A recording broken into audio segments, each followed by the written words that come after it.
দেখুন বন্ধুরা, আমাদের ধান সব ঝাড়া হয়ে গেছে। এবার এক এক করে ধান বিচলি গুটিয়ে গুটিয়ে বাড়ি নিয়ে যাওয়ার পালা। তা দেখুন বন্ধুরা, বিচলিগুলো তোমাদের দাদা ভাই গুটিয়ে খামারে রেখে আসছে।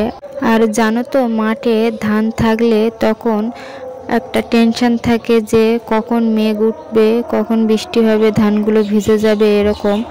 আর এই ধান সব গুটিয়ে বাড়ি নিয়ে গেলে সেই টেনশনটা আর থাকবে না, আর নিশ্চিন্তে সবাই একটু রেস্ট নিতে পারবে।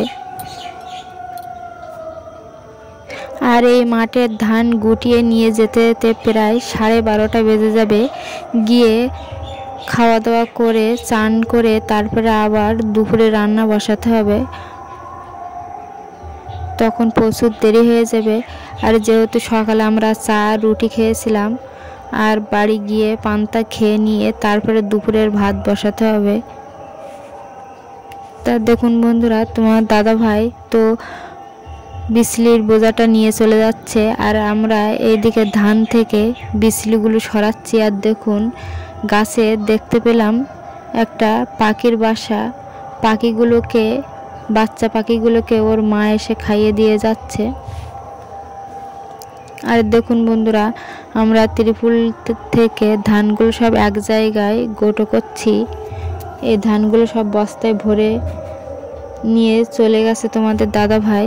সে ভিডিওটা তো তোমরা আগেই দেখতে পেয়েছো। আর দেখুন বন্ধুরা, দিনের বেলাও শিয়াল বার হয়েছে, তাই একটু দূরের থেকে আমি জুম করে দেখাচ্ছি তোমাদের।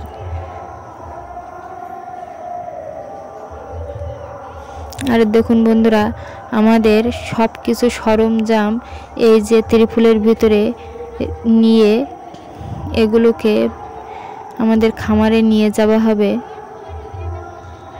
সেখানে একটু উঁচু জায়গা আছে, সেখানে নিয়ে ত্রিফুল চাপা দিয়ে রাখলে আর অসুবিধা হবে না। আর এইখানে নিচু জায়গা তো, এইখানে রেখে গেলে ভিজে যাবে।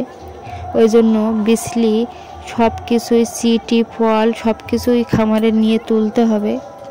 আর আমিও একটু সাহায্য করছি তোমাদের দাদাভাইকে। কতবার আর একা একা হেঁটে হেঁটে নিয়ে যাবে অত দূর, তাই কিছুটা আমিও নিয়ে গেলাম। আর দেখুন বন্ধুরা, এই মাঠটায় ধান ছিল আর পুরো এখন কত সুন্দর খালি হয়ে গেছে। আর আজকে আমাদের মাঠের ধান কাটা ঝাড়া সব শেষ, আর আমরা বাড়ির দিকে চলে যাচ্ছি। তা মাটির ভিডিও যদি তোমাদের ভালো লেগে থাকে অবশ্যই লাইক, কমেন্ট, শেয়ার আর সাবস্ক্রাইব করে পাশে থাকবে। আর ওই যে মাথায় করে নিয়ে যাচ্ছে, মনে করো না 3টি ধানের বস্তা, ওটা হচ্ছে 3টে ধান আছে অল্প কিছু, ওর সঙ্গে সিটও আছে।